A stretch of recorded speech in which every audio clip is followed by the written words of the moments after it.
आप देख रहे हैं कार्टून हिंदी स्टोरी।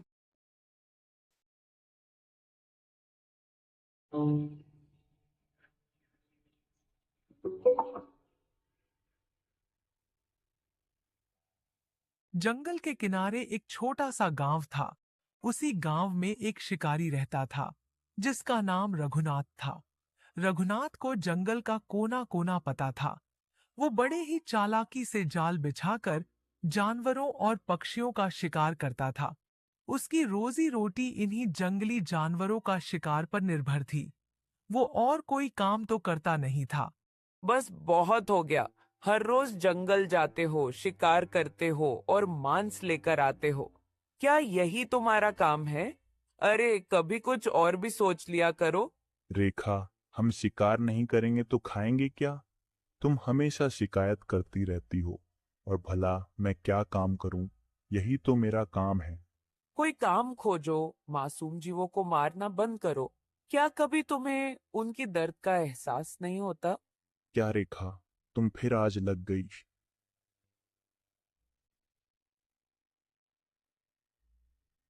रेखा तो मुझे हमेशा डांटती रहती है। भला शिकार करने से क्या बुरा होता है? मैं शिकार करता हूं ताकि हम भूखे ना मरे। हे भगवान, मेरी मदद करो। मेरे बच्चों को भूखा मत रहने देना। आज मुझे शिकार जरूर करना होगा।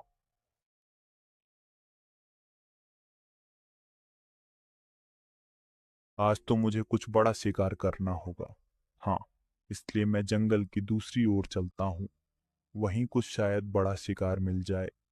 वह जंगल की दूसरी तरफ चला जाता है। हाँ, आज तो कोई शिकार नहीं दिख रहा।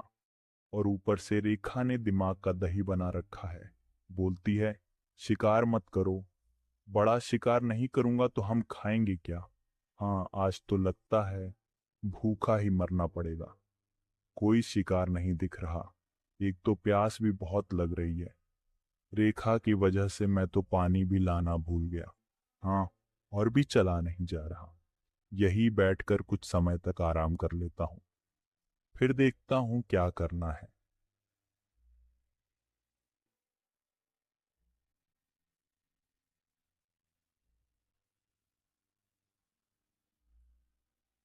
हाँ, अब कुछ अच्छा लग रहा है। तभी उसकी नजर एक तोते पर पड़ती है। अरे वह क्या अद्भुत तोता है! ये तोता तो कितने सुंदर है। इसे पकड़ लूं तो मुझे अच्छा दाम मिल सकता है। इससे किसी रईस को बेचूंगा। हाँ, यह सही रहेगा। अब मुझे इसे जिंदा पकड़ने के लिए मुझे जाल बिछाना पड़ेगा। शिकारी चुपचाप जमीन पर अपना जाल बिछाता है और उसमें कुछ दाना डाल देता है और खुद वह पेड़ के पीछे छुप जाता है। तोता तभी उन दानों को देखता है और नीचे उतर आता है। आजा आजा तोते, मैं यही तो चाहता था। तोता चलते चलते जाल के पास आता है। अरे वाह, कितना स्वादिष्ट दाने हैं। लेकिन ये यहाँ कैसे आए? तोता दानों को खाने के लिए जाल के अंदर चला आता है। जैसे ही वह दाना उठाता है, शिकारी जाल खींच लेता है और तोता जाल में फंस जाता है। अरे शिकारी, ये क्या कर दिया तूने? मैंने क्या बिगाड़ा है तुम्हारा? आखिर तुमने मुझे क्यों पड़ा है? मैं शिकारी हूं। ये तो मेरा काम है। तुम मेरे लिए एक शिकार हो। बस तुम्हें पकड़कर किसी बाजार में बेचूंगा। बस अच्छे पैसे मिल जाएंगे। तुम ऐसा नहीं कर सकते। तुम मुझे छोड़ दो। मैं कोई साधारण तोता नहीं हूँ। अगर तुम मुझे छोड़ दोगे, तो मैं शायद तुम्हारी मदद कर सकता हूँ। मदद? तुम मेरे क्या मदद करोगे भला? तुम तो खुद मेरे जाल में फंसी हुई हो। मैं तुम्हें बेचकर पैसे कमा लूंगा। यही मेरी मदद होगी। अब चुप हो जा तोता। अगर ज्यादा बोला तो यही तेरा जान ले लूंगा। बड़ा आया राज बताने वाला। मैं तेरी बात में नहीं आने वाला हूं। हाँ। शिकारी तोते को घर लेकर लौटता है। ये क्या, आज फिर तुम एक मासूम परिंदा ले आए? अरे तुम्हें और कोई काम क्यों नहीं सूझता? रेखा, इसे बेचने से हमें पैसे मिल सकते हैं। फिर राशन खरीद लाऊंगा। पैसे? अरे किसी मासूम को बेचकर संतोष मिलेगा। मुझे नहीं चाहिए ऐसा धन। तुम इसे छोड़ दो। ये क्या बोल रही हो रेखा? तुम्हें पता भी है भला मैं इसे कितनी मुश्किल से पकड़ा है, और तुम कहती हो कि छोड़ दो इसे। नहीं नहीं, मैं इसे सुबह बाजार में बेचने के लिए लेकर जाऊंगा।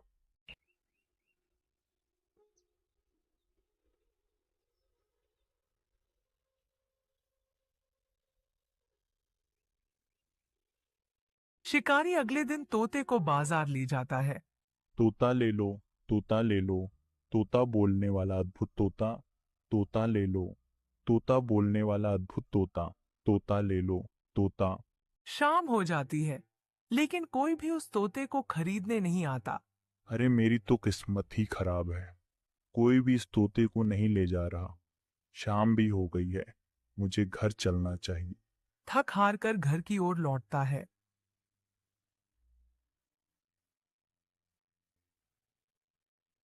अरे तुम अब मान लो ऐसा धन हमारे काम का नहीं है। अरे इसे आजाद कर दो। हाँ ठीक है रेखा, अब इसे आजाद ही कर देता हूँ। शिकारी अनमने मन से तोते को आजाद कर देता है। तोता आजाद होने के बाद वापस आ जाता है। हे शिकारी, तुम्हारी पत्नी सही कहती है। अगर तुम मुझे सुनोगे तो मैं तुम्हारी मदद कर सकती हूँ और तुम्हारे परिवार को बहुत सारा धन दिला सकती हूँ। ये तुम क्या कह रहे हो तोते? और तुम मेरी क्या मदद करोगी? सुनो शिकारी, एक समय की बात है। मैं एक चिल से बचते बचते एक नदी के किनारे घायल होकर पड़ी थी। अरे कोई यहाँ है, मेरी मदद करो, अब मैं और नहीं सह सकती। वही एक साधु साधना लिंग में थे। तभी साधु अपनी तपस्या छोड़कर मेरे तरफ दौड़ते। हे भगवान, ये तोता बुरी तरह घायल है, इसे तुरंत मदद चाहिए। फिर वे जड़ी बूटियां से मेरा उपचार करते हैं। तुम चिंता मत करो छोटी, मैं तुम्हें ठीक कर दूंगा। बस तुम्हें अब आराम करना है। कई दिनों तक साधु मेरा ख्याल रखते हैं। धीरे धीरे मेरा चोट ठीक हो जाती है और फिर मैं कुछ दिनों बाद पूरी तरह ठीक हो जाती हूँ और उड़ाने की कोशिश करती हूँ। साधु बाबा मेरी जान बचाई। मैं आपका एहसान कभी नहीं भूलूंगी। आपने मुझे दोबारा जीने का मौका दिया है। ये तो मेरा कर्तव्य था। हर जीव का रक्षा करना हमारा धर्म है। तुम अब स्वस्थ हो जाओ, अपनी आजादी का आनंद लो। नहीं बाबा, मैं आपको छोड़कर नहीं जाऊंगी। मुझे लगता है आप भी किसी बड़ी पीड़ा में हैं। आपके चेहरे पर एक तरह की उदासी है। आप मुझे बताइए, मैं आपकी कैसी मदद कर सकती हूँ? हाँ तोता, यह सच है। मुझे एक श्राप मिला है। दरअसल मुझे एक कन्या ने श्राप दिया है। तभी साधु ने अपनी पूरी कहानी बताई।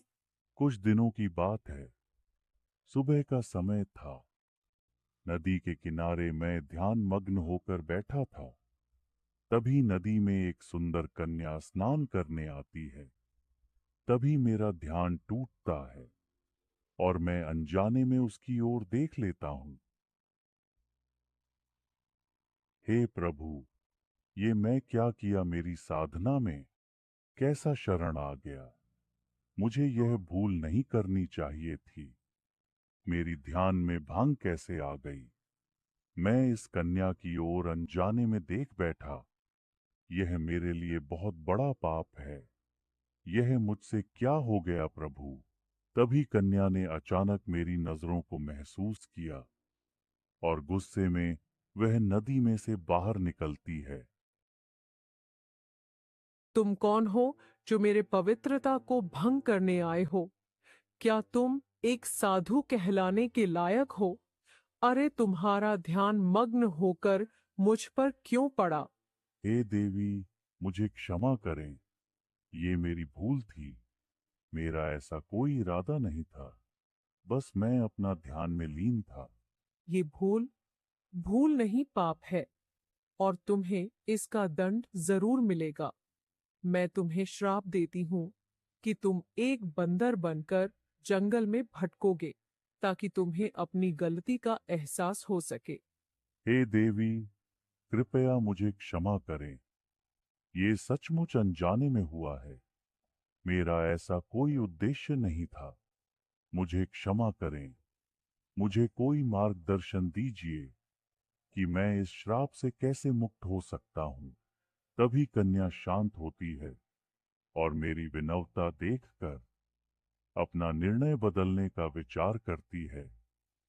साधु, मैं मानती हूँ कि मेरी प्रतिक्रिया कठोर थी, लेकिन मैं अपना श्राप वापस नहीं ले सकती।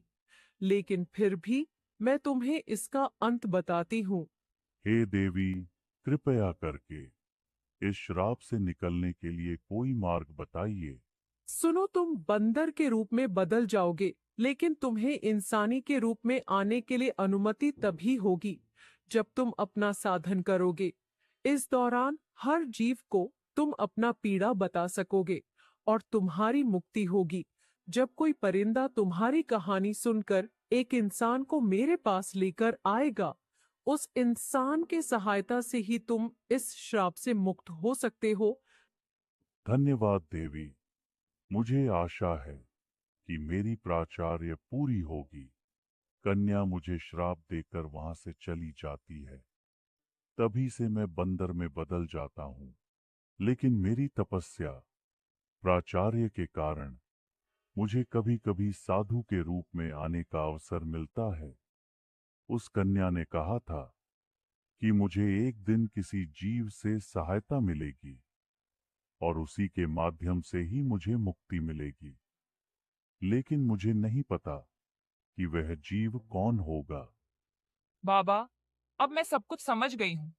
शायद मैं आपके मुक्ति का साधन हूँ। आपने मेरी जान बचाई, मैं आपके लिए कुछ करना चाहती हूँ।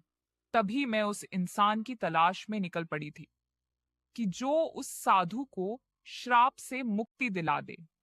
और तुम मित्र मेरे साथ उस नदी के पास चलो और तुम साधु को श्राप से मुक्त कर दो। तुम्हें इनाम दिला सकती हूँ। अच्छा, तो तोते मुझे क्या करना होगा अब? वो साधु की मुक्ति एक नदी के पास होगी। वहां एक कन्या मौजूद होगी। तुम वहां चलो और साधु की मुक्ति के लिए प्रार्थना करो। ठीक है तोते, तो हम कल सुबह ही निकलेंगे।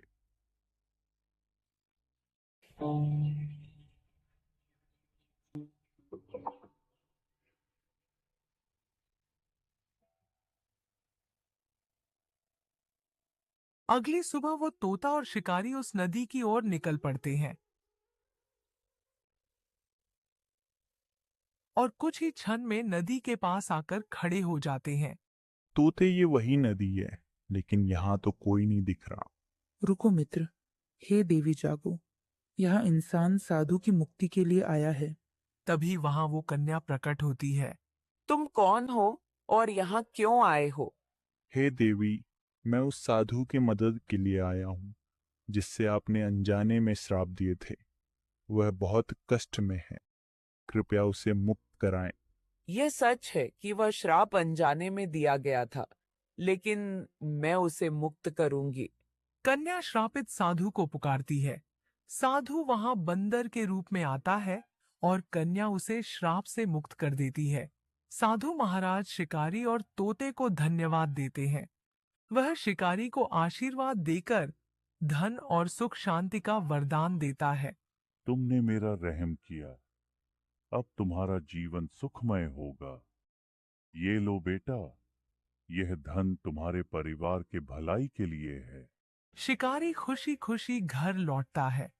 उसकी पत्नी रेखा प्रसन्न होती है और दोनों जंगल के जीवों को रक्षा करने का प्रयाण लेते हैं। तोता उनका सच्चा मित्र बन जाता है और उन्हीं के साथ